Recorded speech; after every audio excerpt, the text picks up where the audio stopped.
Hey, friends, the holidays are supposed to be magical, right?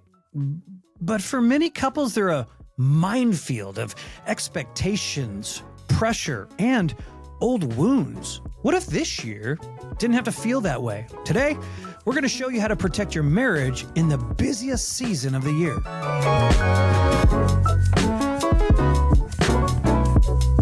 Hey, friends, welcome back to the podcast.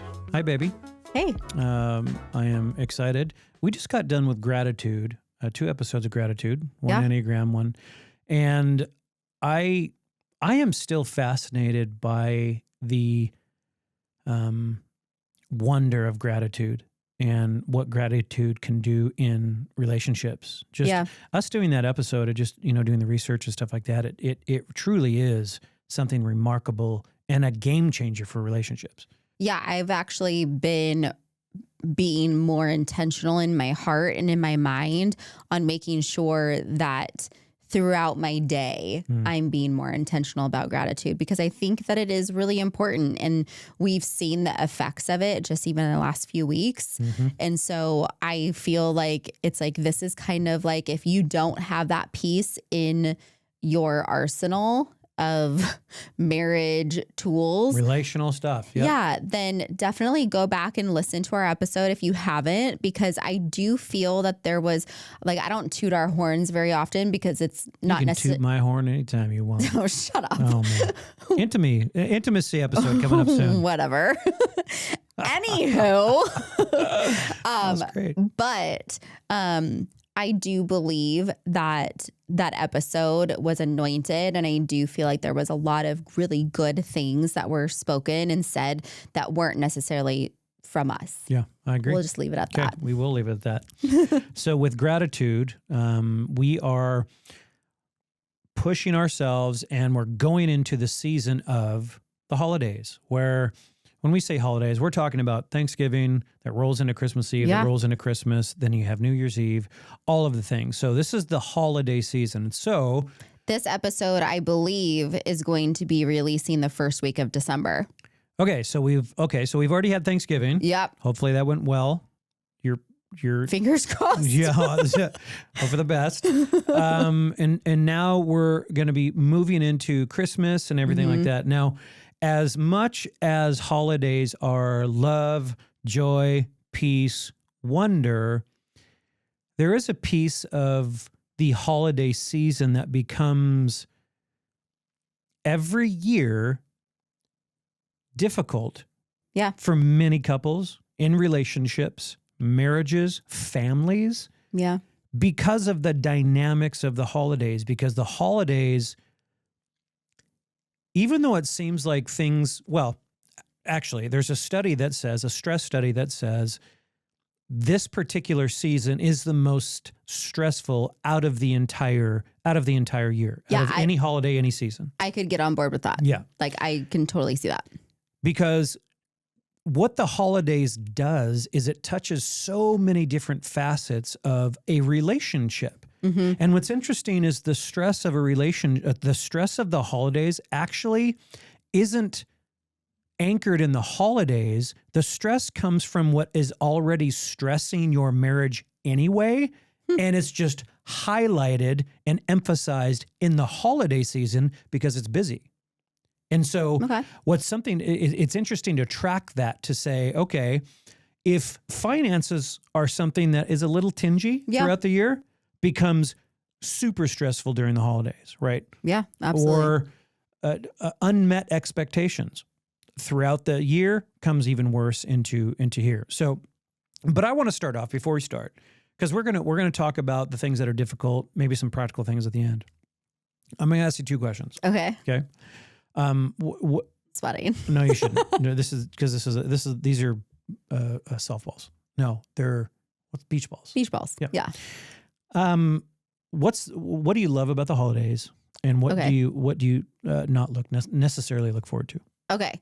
What I love. Okay, so I walk into the holiday season always very optimistic that every holiday season is going to be the best and my favorite holiday season of all times.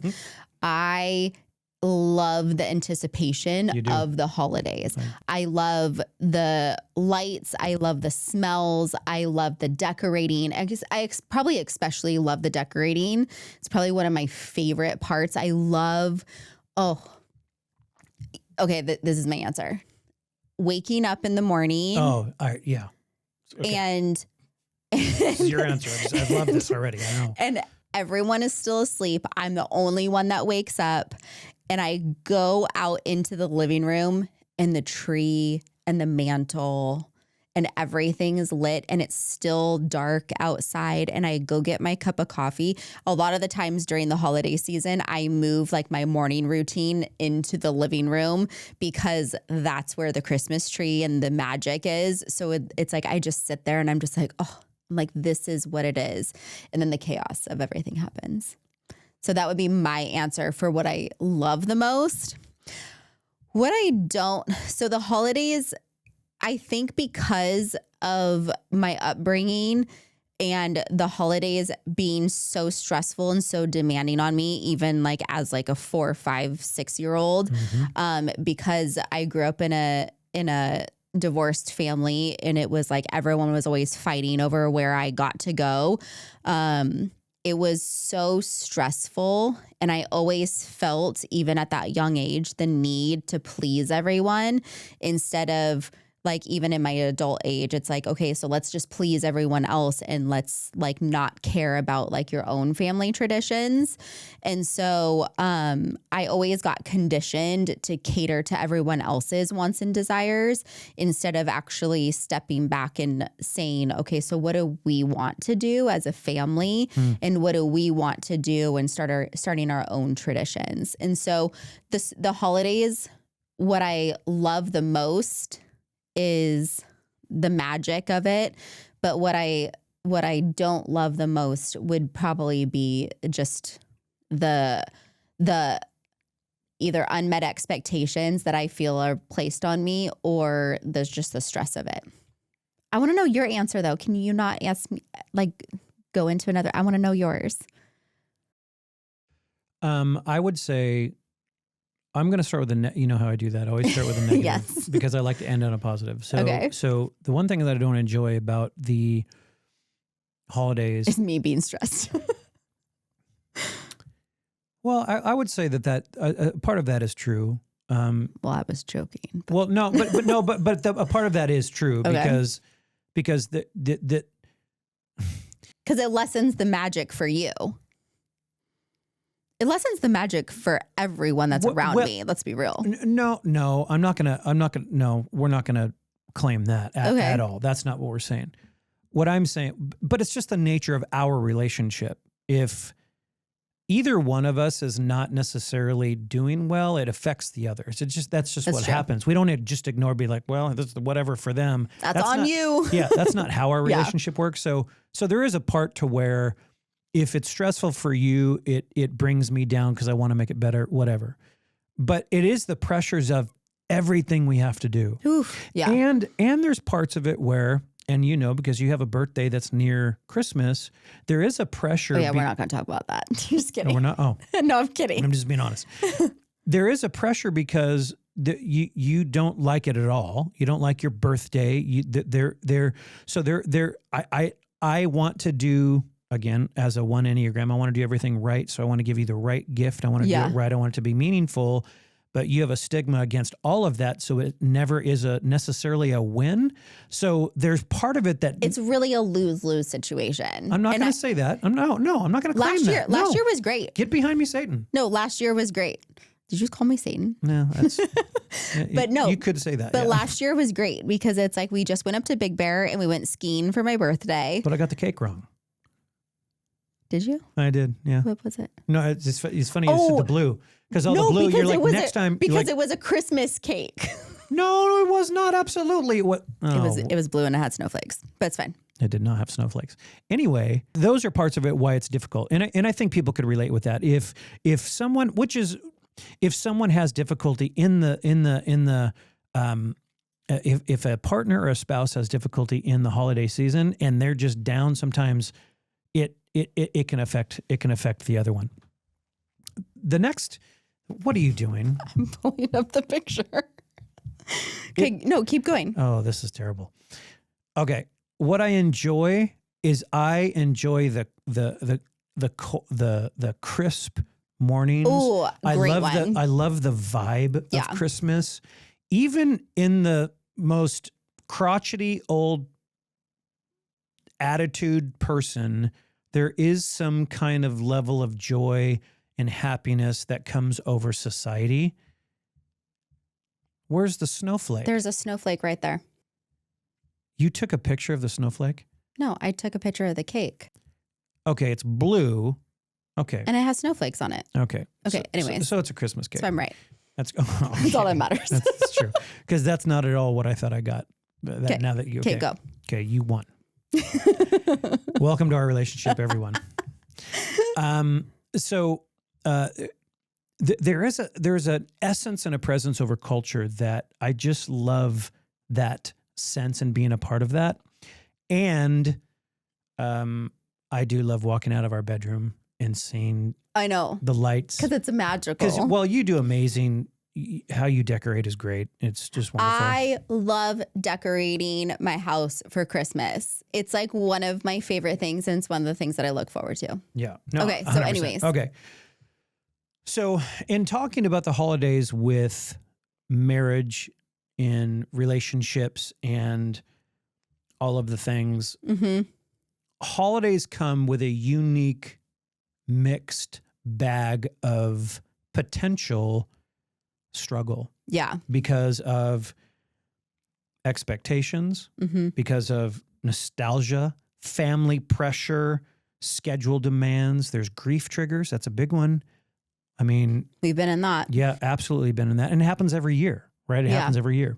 You have things like financial stress. You have conflicting traditions where, especially for newly married families, where my childhood and your childhood didn't have the same type of tradition. And what's interesting to note about tradition is tradition's not necessarily just the act of doing something. Tradition is actually emotional. It's an emotional connection. And so just doing the act of something doesn't necessarily meet the tradition emotional point. And so there's so many parts of the holidays that are stressors. And when you go into it unknowingly, that's like, hey, it's just Christmas, it's whatever. Assuming that your partner or spouse has the same upbringing as you do, all of a sudden, now, again, we fall into it's assumption gaps, right? There's gaps where, well, what do you mean? We're not going to stay at your, why are we doing, we're not going to be there for that long, or why are we doing that? Or how many presents are we getting? Or everything like that. So they're coming into the holidays not having a knowledge of being intentional about walking into it, because you have to be intentional in your relationship, especially this is the busiest, most stressful season that there is every year. Yeah. Not being intentional about it really can almost escalate the issues. Yeah. And what we're finding out, even just in this holiday season, is just trying to plan ahead is proving to be really challenging because I don't know why, but I feel like this holiday season, I feel like there's less weekends, and this could be totally not right and not true, but it feels as though it's like every weekend we're already booked and everyone's trying to schedule their things. And I already feel the pressure. And at the time of recording, it's like, we're not even in December yet. And so I'm already feeling the anxiety and all of the pressures to meet everyone's expectations, to be everything to everyone, to plan our own family traditions. We always have a tradition of taking all of the kids and everyone to Disneyland. Yeah. And normally we do it on Christmas Eve, but this year we've just decided that it's like, because of work schedules, it's really hard for everyone to get Christmas Eve off. So we're like, okay, so let's do it a couple days before, but then that's also taking up a weekend. And then it's like meeting your family and my family. It's like, it's just so difficult. And then I'm also already considering that it's like, okay, so when am I going to go shopping? Am I going to do like I'm already starting to think of all the planning and all the things, because how we operate is I do 99.8% of the shopping and stocking stuffers and planning and everything. And then I wrap, I put everything out because I'm kind of a control freak, because the wrapping paper has to look cute under the tree. What do you mean you don't like my wrapping? No, you're wrapping Because it's a bag. No. You actually do a good job at wrapping. I can do tight corners. I can't make everything else tight, though. That's fine. Yeah. But it just has to match. And you have to get the same wrapping paper for all the presents. Oh, yeah. No, can't do it. It's whatever's there. But like, because everything to me is aesthetically, like aesthetics bring me happiness. So I feel like I have to like kind of make everything. So then I add that pressure onto myself. And there are times where it's like, I just have to let it go. Like, I think there was one year that I did all bags. Yeah. And before we move on, I actually, because you brought up a point that I was going to bring up, which is whichever spouse normally does that part. Mm-hmm. The heavy lifting. Most of the lifting. You said 98 point whatever. That's very generous, because I don't even think that's the case. Well, because you buy me something. Well, yeah, but I mean, I'll separate the candy as we put it in but that's what I do. You know what I mean? Yeah. Oh, they're done. I'll go hang it on the mantle. So we're talking like 99.5%. But as a spouse of someone who does that, it's very important to understand that you don't appreciate the pressure that the unbalanced work can create a level of tension that then is just carried because it's unseen generally, right? Unless the spouse blows up, becomes overwhelming or whatever. Sometimes if that goes unseen, and this is what I mean, if that's not acknowledged, I think it's helpful. Well, let me ask you, is it helpful to acknowledge all the work that's done? Or is it more like, can you just, here, let me do half? Like what, I guess it would depend on personality, but what, how would you recommend a spouse like me that's not, how would you navigate that? Yeah. So first I would say know your spouse's personality and try to meet them in that need. Because I would say for me, it actually makes me a bit uncomfortable when you overly compliment my efforts, because I don't want to be in the limelight. I don't want to be seen. I don't want to be acknowledged for those things. Heather Brown, I am so thankful for no, because it makes me feel uncomfortable, because I don't know why, actually. I'd have to look into that, because I should be able to receive that. There's something there. Yeah, I should be able to receive it. But so I would say that knowing your spouse's personality, I think, is so helpful, and meeting them in the ways that they receive love. So it's like, I don't know, like for us, early on when the kids were really little, I was so overwhelmed because we had a very tight budget. I think there was one year that we spent $500 for the entire family. And we're talking like cousins, grandparents, us, the kids.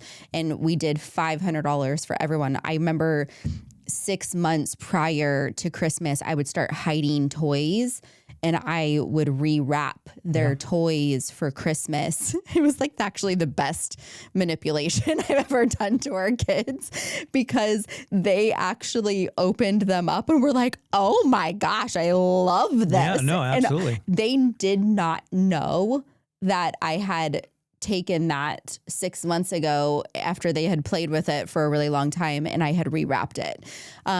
But it was really stressful and really challenging, because then we would also have to go to your family your family's Christmas, and we would have, I mean, that's when like back in the day when the entire family would get together and we would have gift exchanges for $50 a person. And I remember one year it was so challenging because that was nearly like 1/5 of our entire Christmas budget for us both to participate. And I remember just sobbing, being like, we don't have the money for this. See, that's a true reality for many people as you go into the holiday season with families, with extended family, and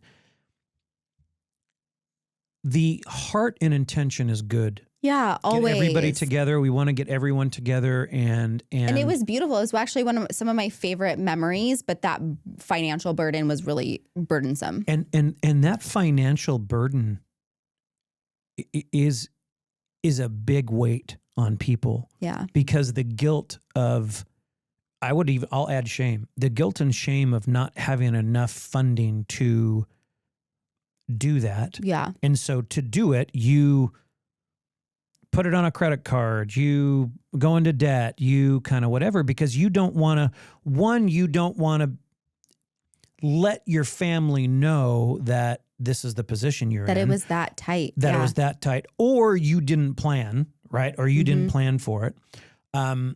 But one of the things with the financial burden is that can be a source of resentment for the spouse that, let's say they're not even talking about finances, and then it's right in the middle of the Christmas or season that you find out, or the spouse finds out, what do you mean we don't have enough money to buy gifts for my family's thing? Right. That happens all the time. Or I remember one year that it was like you wanted to do something for your family, and then it's like, but I have to do this for my family. And it's like, and I always felt my upbringing, everything had to be fair. So it's like, if we spend X amount of dollars for your family, then we have to spend X amount of dollars for my family. And if we're doing that, then that's taking away from our kids. And so, it's that emotional and financial juggle that can be really challenging. And that's why I think that setting like almost like a meeting pre-holiday season of what are we going to add, what are we going to keep, what are we taking away, and what is our budget, I think is such a healthy way to set yourself up for success in the holiday season. And then at the end of the holidays go, okay, so what worked, what didn't, and what do we want to pivot for next year? Yeah, I mean, the stats say that having that meeting, I was going to bring that up later, but having that meeting like in November and just talking about all of those things, literally statistics say 80% of the stress of the holidays is removed because you're now all on the same page. Like I have a bunch of questions. We should actually post them on in the details. Just have a meeting and just talk about that. Actually, don't even call it. Just you're having a conversation before because you're being intentional. Actually, highly effective and connected marriages are having that meeting. Now, this one thing I do want to say. We're not saying that all marriages have difficulty going through the holidays. You could have relationships that just know that, oh, yes, what we do, and we kind of do that, and that's all that did. But for those that find that the holidays are extra stressful, you could chip a little away at that, and maybe you're just intentional. Hey, honey, can we talk about these things? Now, that's not to say that the conversation won't be uncomfortable, maybe because maybe the funds aren't there. Maybe we have to do, but having that all done in advance before falling into the black hole of assumption. Yeah.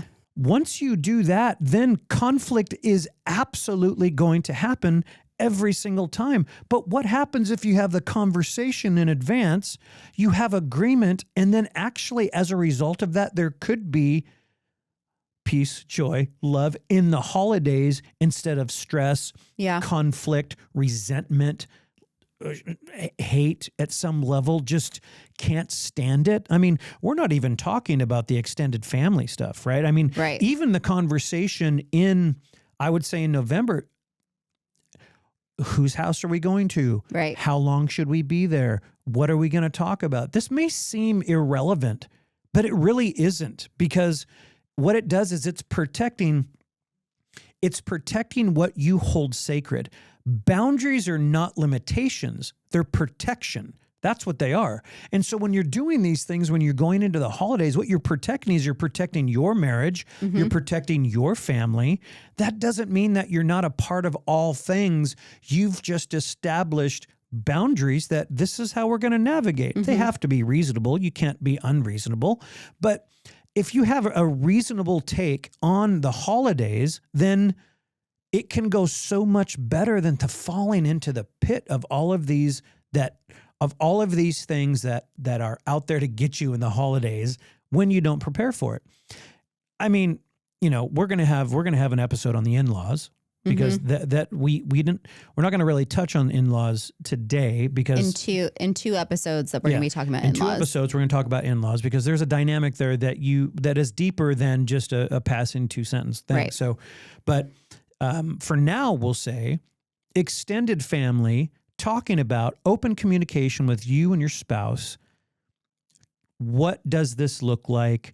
Where are we spending time and what are we doing is a very important part about ensuring that the stress of your holiday season is reduced to a point of now you're controlling the stress instead of the stress controlling you. Absolutely. And as you were speaking, I just want to touch on 2 things. One is that it's like also in that meeting, perhaps like set aside some time that is just intimate time for you and your spouse. I want to do that. Yeah, let's do that. Shut up. Not that kind of intimacy. Oh. But like, because it's such a chaotic season and because it can be so stressful. Like really emotional connection. Yes. Yeah. Creating some space and some time and some white space on your calendar just to sit down and just put a fire on in the fireplace, go sit in the backyard, go, get a glass of wine, like do something that is just calming. Because the second thing that I wanted to say is that it's like Jesus came to bring peace and restoration and healing to this world. And I think that it's so interesting that this season is the most stressful. And I feel like so much of the time there is some enemy forces that are coming in to distract us apart and away from the real reason and the real purpose of the season. And it's actually to be calm and to be still and to have that peace, to have that joy and that satisfaction,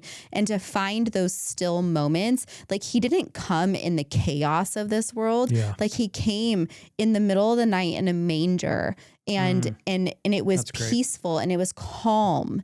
And so it's like, I just think that so many times we miss that because we're so busy.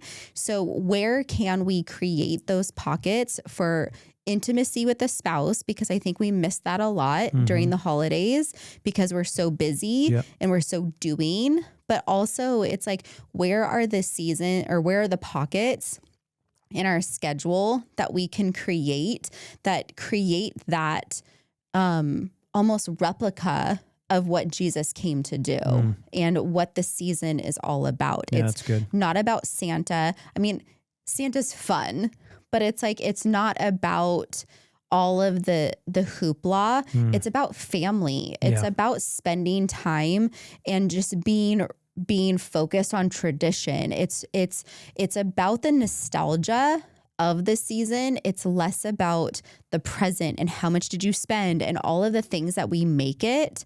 And so I just want to remind our listeners that it's like, it's okay to pause. It's okay to be still.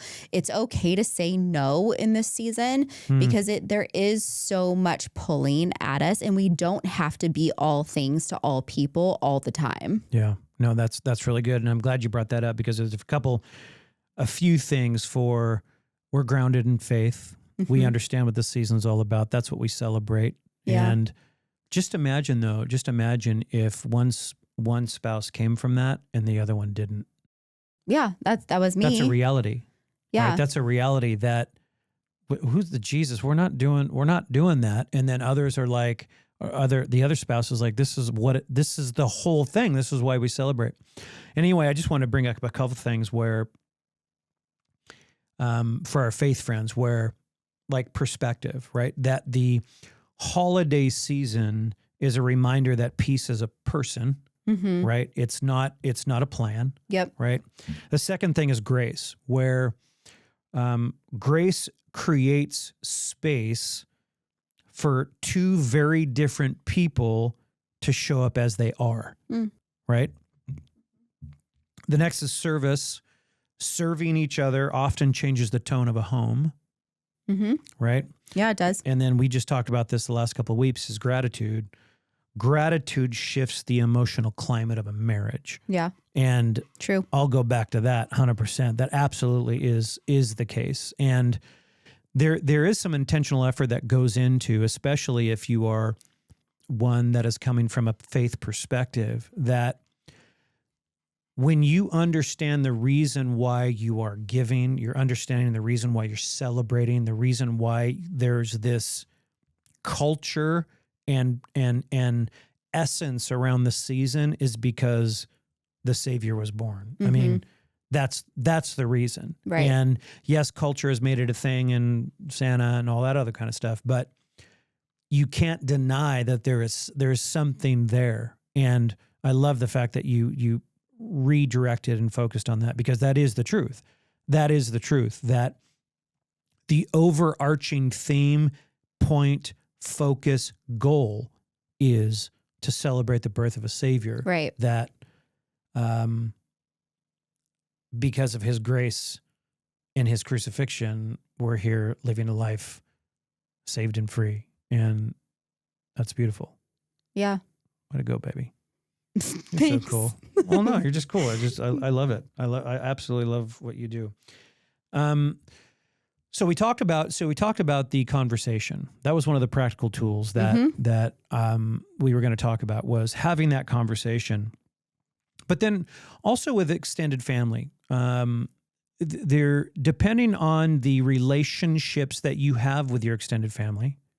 It's important to have boundaries. It's important to. I know what we were starting to do. I remember we were doing them all. And then it's like, okay, this year we're only doing this, or we're only doing that, because it was just too much. And it's not that we were, because we can put pressure on ourselves that's not being given from extended family, right? That could be our own thing. But then you could have circumstances where the extended family is putting pressure on you. Like, what do you mean you're not coming? That's also different too. Yeah. So what we did that was practical is when the kids were little, we started to do a different tradition. We rotated. So we had your family, we had my mom, and we had my dad. And so what we would do is for Thanksgiving, on Thanksgiving Day, we would rotate. So every 3 years, that family would get that day. Yep. But then the other two would get either Christmas Day or Christmas Eve. And so that way, everyone was getting at least one important holiday, and we were okay if you wanted to do your own Thanksgiving on a separate day. We were totally willing to do that. So there was one year, I think we did 4 Thanksgivings because everyone had their own Thanksgiving, and then we did a Friendsgiving. And so there was one year that we did 4 Thanksgivings. Friendsgiving was so awesome. Oh, I loved Friendsgiving. It was actually the one Thanksgiving that I looked forward to the most. It was the best. But for us, that really worked. And it was when the kids were little that we were like, okay, we can't keep running at this pace. We need to start having some order to what we were doing. And so that set expectations. So we let everyone know that year, for the next year, this is what we were going to do. So it wasn't springing it on them like right before the holidays. It was, hey guys, next year, this is what we're going to do. That's very smart. And I felt like that helped ease the tension of there was no surprise. What do you mean? Yeah. Yeah. No, it was great. Actually a great suggestion for those families that they're all here or whatever. Just think ahead. Hey, next year we'd like to do this. Yeah. And being able to deal with it now, so it even takes the pressure off the next year. I think that's really good. Yeah. One of the things I want to touch on though, that we haven't talked about, we talked about briefly, is there's that grief in the holidays. Oof. Okay. Because, Yeah.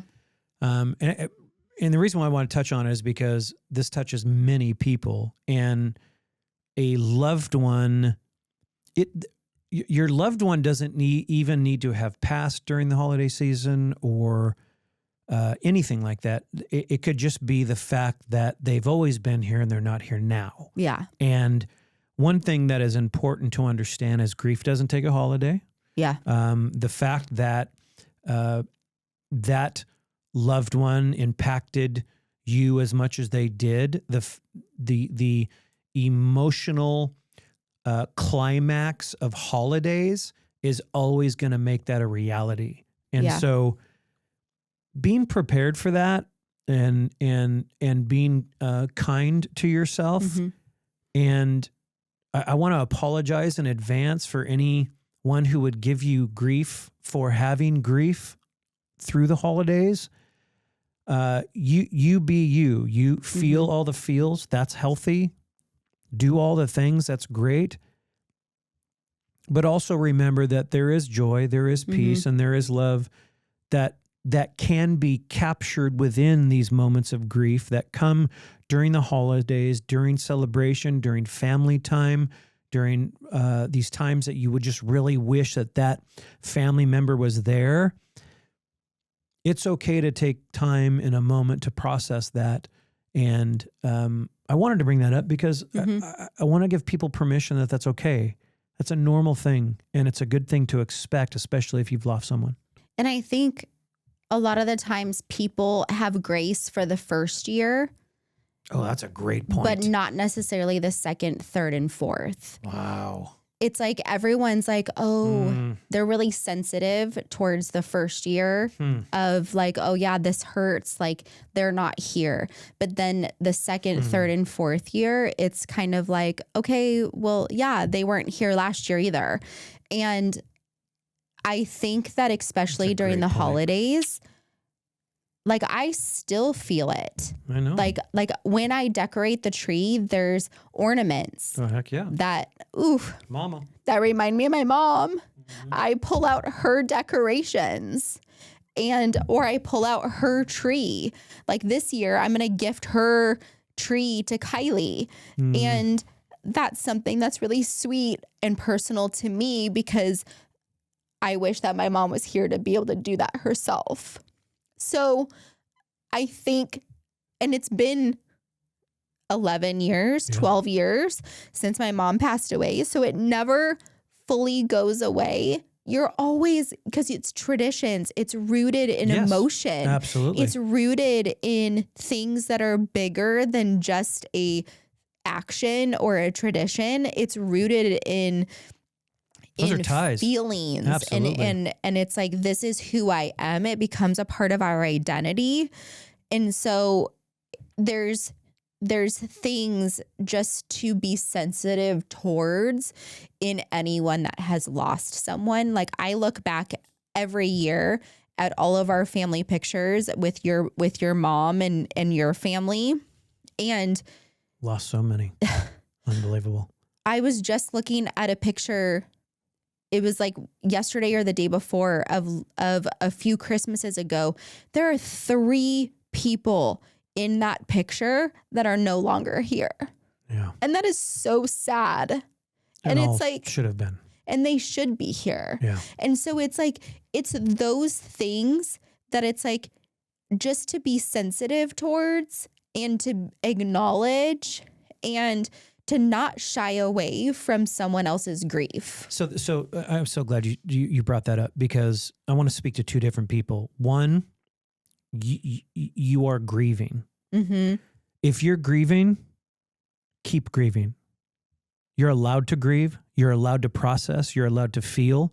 I would even encourage you to name it, that you're allowed to say it.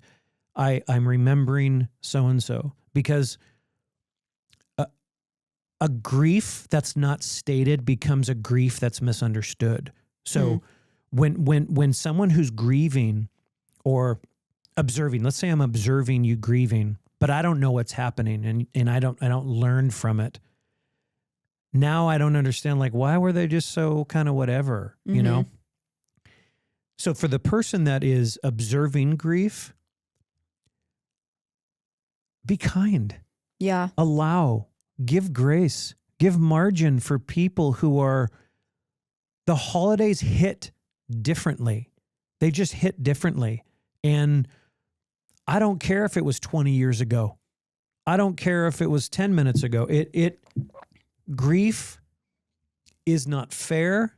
Grief does not follow a rule book.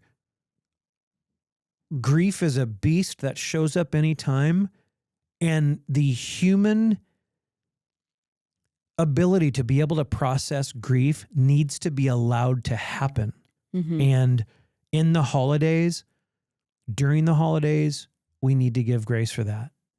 And I would even speak to just pain in general. That's good. That it's like if you're dealing with like an emotional loss, a friendship loss, a job loss, a change in towns or states, it's like there can be so many things that it's like we process as grief that are just loss, and it's pain. Yep. Pain changes us and shifts who we naturally may be bent towards. Yeah.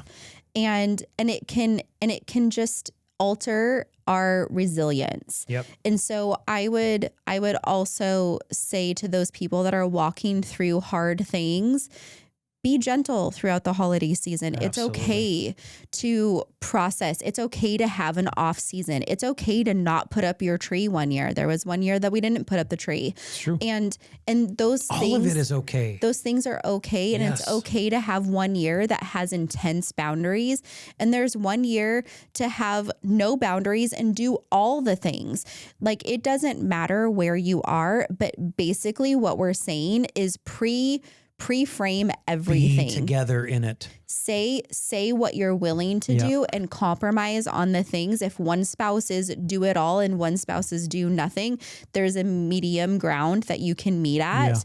And having even those holiday huddle meetings before walking in the door of the event. How long are we going to stay? What are the topics to not talk about? Are we like is there anything to steer clear of? Is there trigger words? Do you have any wounds? So good. And do you have like any hurt that it's like we're walking in that could be potentially triggered? Do you have that word or that phrase that it's like, okay, we're ready to go? Yeah. And allowing there to be safety in the midst of walking into situations that could actually be really vulnerable for you. It's okay to have those holiday huddles in the middle of Love that. of an event. Yeah. Like, hey, how are you doing? Are you checking in with your spouse? Are you being like, hey, is everything good? Yep. Okay, good. And it's like, and making sure that it's like you guys are making eye contact. Don't leave your spouse isolated at a especially at a work party or anything like that. Yeah. Have the holidays be a safe and protected place. Have your meeting early on in before the holidays even start, and then have those holiday huddles before you walk into every single event and every single situation, just so that everyone is on the same page, so that everyone feels safe and secure. That will help everyone be so much happier, and it mitigates all stress. Yeah. Friends, I think I know I can speak for my wife in this. The most important relationship in all of these holiday gatherings is yours. And being intentional about choosing each other, loving each other well in this, and you being your number ones. That is I'm giving you permission and I'm nobody. But it's somebody telling you it's okay that you choose each other first and everybody else comes second, third, fourth, fifth. Now, there is a way to communicate that. There is a way to live that out. But when you go into these different places, you go into these different parties, all of the things, you are the most important because you're the sacred connection. You're the thing that needs to be kept sacred. And so I that was wonderful advice. If you need to rewind that, do it, because you are securing a better union through holidays, getting you closer to peace, closer to love, and closer to joy when you are taking steps. I know it sounds weird to be like, we have to have a meeting or we need to have, no, listen, you're connecting as husband, wife, partner, like you're connecting to just being like, we're in this together and we're going to walk this out. It doesn't have to be weird. No, it doesn't have to be weird, right? Don't make it weird. Yeah, no, and maybe not everybody has to do it just because you're maybe intuitionally, that's not even a thing. Maybe I feel like that's a thing. Is that not a thing? Your intuition is Whatever. It might be a thing, but I think what we're saying is above all, be intentional about this season. It's not going to be perfect, but it might help you get one step closer to having a better holiday season. Isn't it funny that it all goes back to communication once again? And unmet expectations can really cause it to go sideways. So this helps set the expectation. I'm just saying. Everything. And if you throw in gratitude in there, then it's just like a perfect Thanksgiving feast. Look at that. Anything else to add, baby? No, I think this is great. And, make sure to tune in next week for our Enneagram, where we're going to dive into every Enneagram. Exactly. How next week we're talking about how each Enneagram type approaches the holidays. Like, what in the world is that? Well, thanks for tuning in. Happy holidays. And happy holidays. Happy holidays. See you next time.